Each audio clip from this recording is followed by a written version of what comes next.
basically using Battlefield 1's aircraft controls as the controls here. So as you can see, I've got the guns highlighted here. They're all R1. The bombs are L1, and the rockets are L1. Chances are you're not going to have bombs and rockets at the same time. And then to reload the guns, obviously, you can RTB or return to the base to reload, but if you're in a mission, you can R3. Throttle axis there, I've got L2 and R2 as your throttle, and I can go a little bit deeper into that if you would like, but for this one I'm just going to go basic. So your roll axis, or axis is your right stick, left and right. So if you want to roll to the left, you push the right stick to the left, and then same for to go right. Your pitch is up and down on the right stick. So if you want to go up, you actually pull back on the stick, you pull down, and then to go down, you push up. Yaw or rudders, I have the left stick. I've found that it's super easy to use that just to control the plane to go left or right based on the rudders. And there you got your sensitivities for each. I've not adjusted those, so those are still basic, based off the realistic controls. So the flaps, those are kind of once you use, you don't really use them again until you're gonna, like, once you take off, you don't really use them again. You don't have to use them. I like to use them though; it makes it a little easier on me. And I can go, like I said, I can go a little bit more in depth in that if you'd like. Your air brake, I've got the left stick down. Since I'm not using like any kind of control for the left stick other than yaw, I've enabled the left stick up and left stick down to actually be controls as well. So the air brake, some planes have them, some planes don't. The air brake is down. My gear, the starting out planes, they don't have gears, but other planes do. So the left stick up is the gear up or gear down. I haven't done anything for the gunners yet, just because I've not used them, but I'll probably get to that later. So you can see the toggle view. I've just got triangle. It's very basic, very simple. That way, there's only 3 really main views that you can use. So you've got the cockpit, the kind of like a modified the virtual cockpit, and then you've got like a 3D external view, third-person view.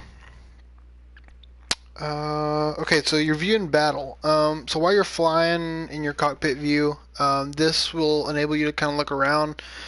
I just found it was easier not to have a whole joystick, dedicated to this. And I think default it doesn't have this, but you can hold to do this. The way I've got it set up here is, if you notice, it says down button plus, and then comma, right stick left up, and then the one below it is right stick up down. So what that means is in order to look around, I have to hold down the D-pad down button. So I'll hold that down, and then I'm able to use the right stick to look around.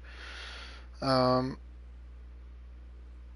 then the same, that's all this shows, the X axis and then the Y axis. Here, these are just kind of preference, head movements. Since I wasn't using anything for the right button, you hold it down, same thing. L1, R1, that moves it forward or backwards. The right button, X and triangle, moves the head up or down inside the cockpit. So if you're wanting to see more of your instruments, if you're flying in clouds, or if you're not able to actually see like the target or what you're flying at, that is going to be your best option. Head movement left, right. If sometimes things inside the cockpit may make it to where you can't really see anything. the right stick left or right using the right button as an enabler will let you see maybe past some of that inside your cockpit.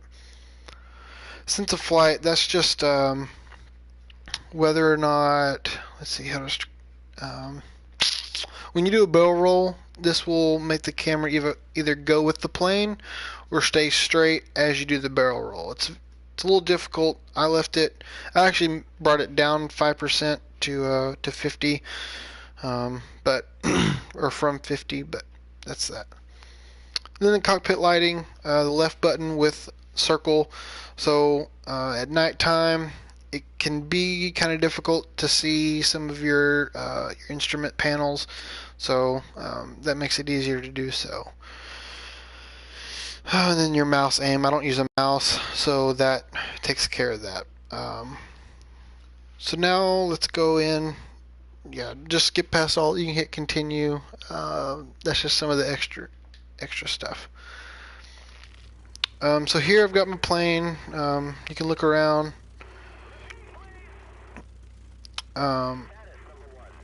You know, you're able to move around and look, and then it snaps back forward. So I'm going to take off. Here you can see the runway. I'm going to take off, and then we're just going to do like a circle pattern to the west, northwest. And then we'll go over landing. So first what I'm going to do is when I'm taking off, I'm in the cockpit views here. So as you can see, like in the center right there, you've got your heading dial. To the left you have your airspeed. The right is your RPMs. And then you got a clock. And then below that you've got your altimeter, your temperature of your engine bay, the manifold pressure, your fuel, and then your oil pressure. So I've not been able to actually decide, like, okay, you know, if that's going up, my engine, you know, like what normalities are. So hopefully I can get that down pretty soon. But yeah, there in front is your sight for your gun. So there's that. Now it's going to want to rearm me. Shouldn't have done that. But yeah, there you can see all your gauges, your manifold pressure, the clock, all that stuff. So I'm gonna, if you notice in the top left corner of my screen, it's got just some numbers up there and some little things. You got the throttle, your indicated airspeed in miles an hour. Oh, now it's gonna rearm me. Okay. All right, so it's got my altitude there in feet, and then my fuel level.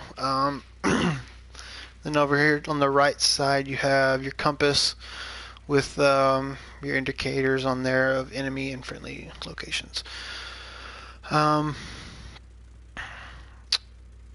So just to take off, basically, what I'm going to do is as you can see over there in the far left, top left side, it says brake right now. So I'm not touching anything. I have no inputs into the controller.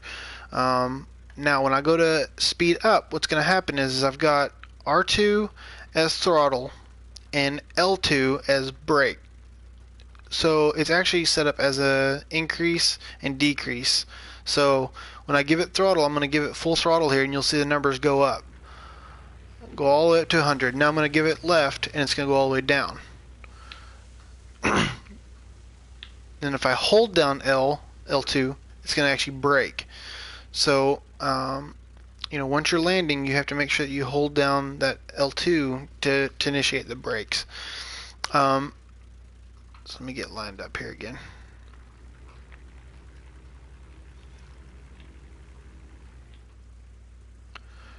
Alright, so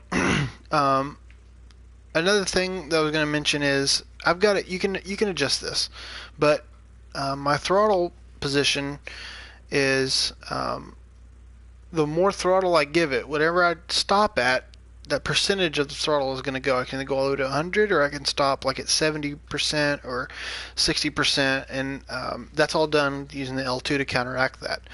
But if I just click it once,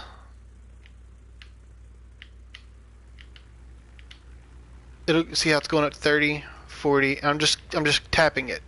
and then of course if I hold it, it goes all the way down. But that gives you a chance to drop your speed more rapidly.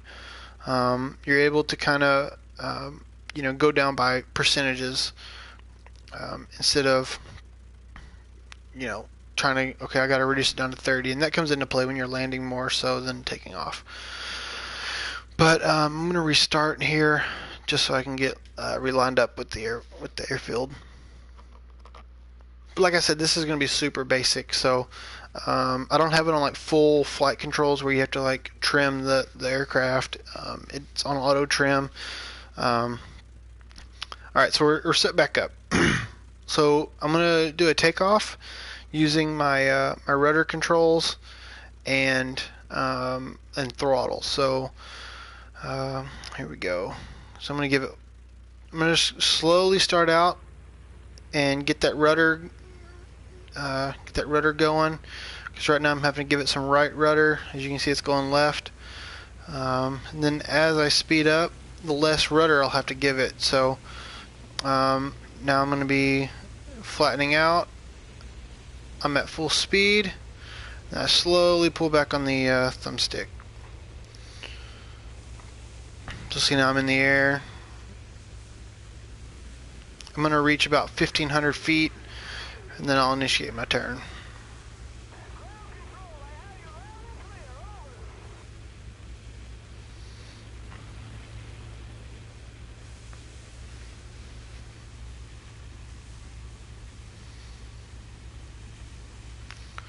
Okay, so see I'm at 13. I'm going to go ahead and start rolling over. I'm at 1,500 feet, so I'm going to start that roll.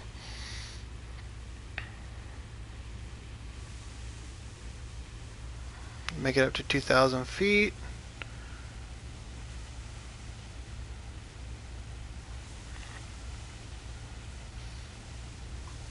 I'm gradually getting up there.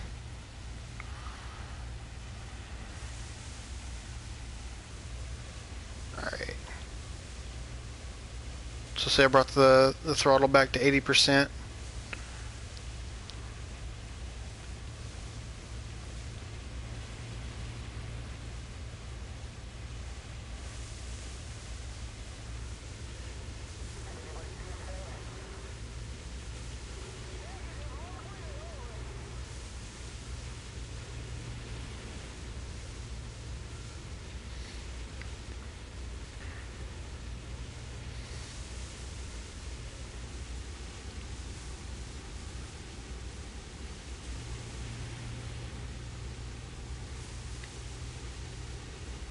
See, right now I'm cruising at about 20, almost 2,200 feet.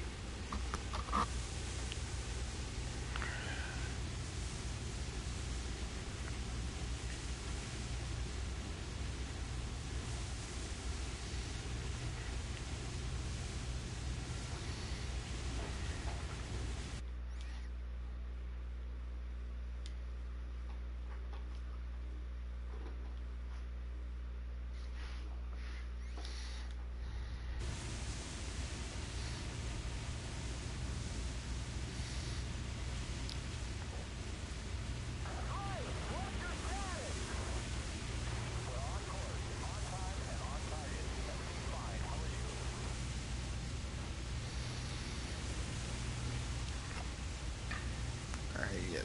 Still climbing here.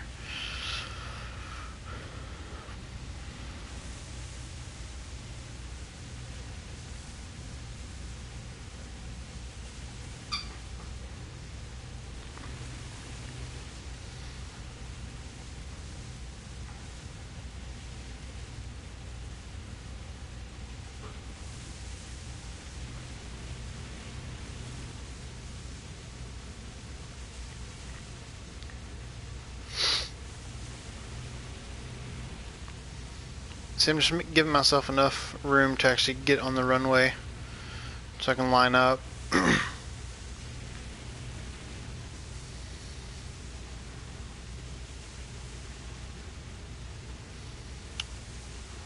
Oh, that's right. Okay, I'm gonna go into the controls and actually adjust my my map so that I can get that on there. Let's see, where's that at?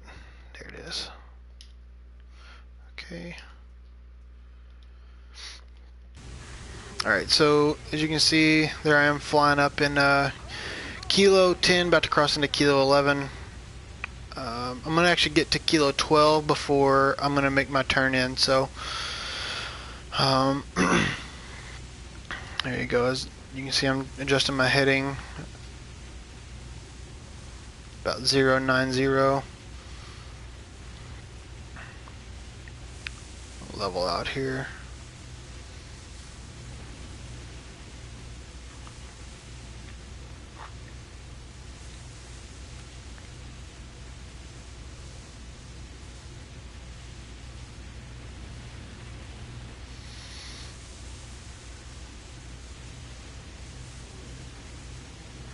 There's actually a valley on the other side of this mountain range that's right here.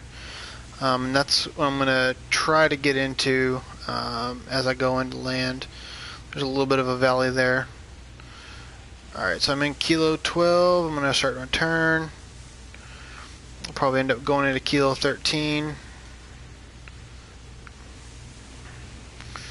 So see, I'm using that that view in battle to be able to look and see where the runway is.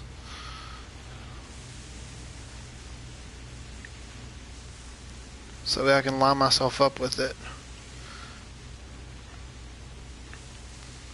Bring the throttle back just a little bit.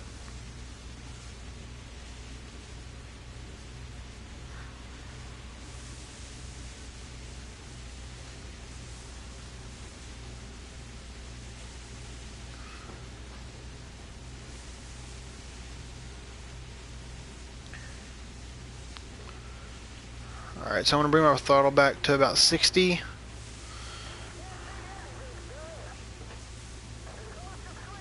I'm going to adjust my flaps just a little bit.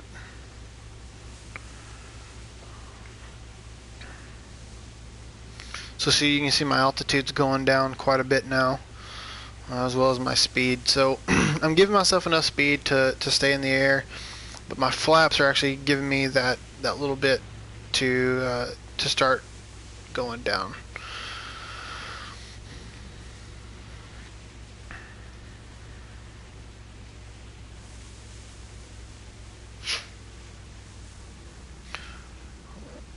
I'm going to lower my throttle down to about 20% just so I can start that rate to go down a little bit.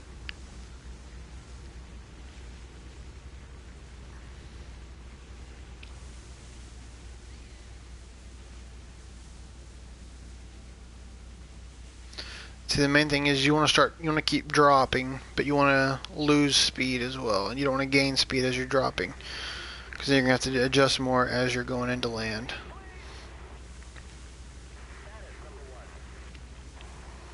So see, I'm at 1,400 feet. I'm going to start giving it just a little bit more throttle.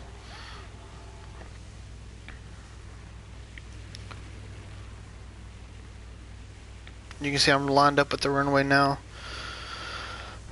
The other thing is you got to start looking at the terrain that's around.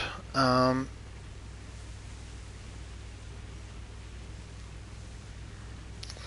I might be coming in a little too hot. I'm going to actually lower my throttle down.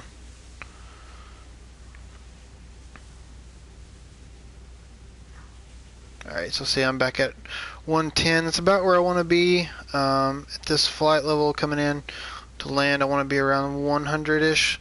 It's just enough to keep you in the air, but you're still slowly going down as well.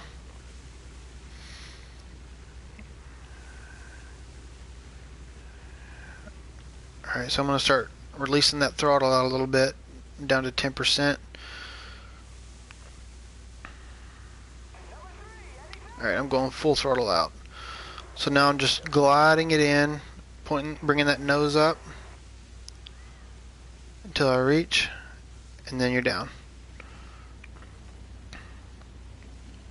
See, I'm holding that L2 so that I have that brake till you completely come to a stop. And then that's basically it. So that was just a small flight going around the target that wasn't engaging enemies or anything like that. You know, I only reached, I think I got up to like 3,500 feet. at one point. So that's just a quick little tutorial on how to do that.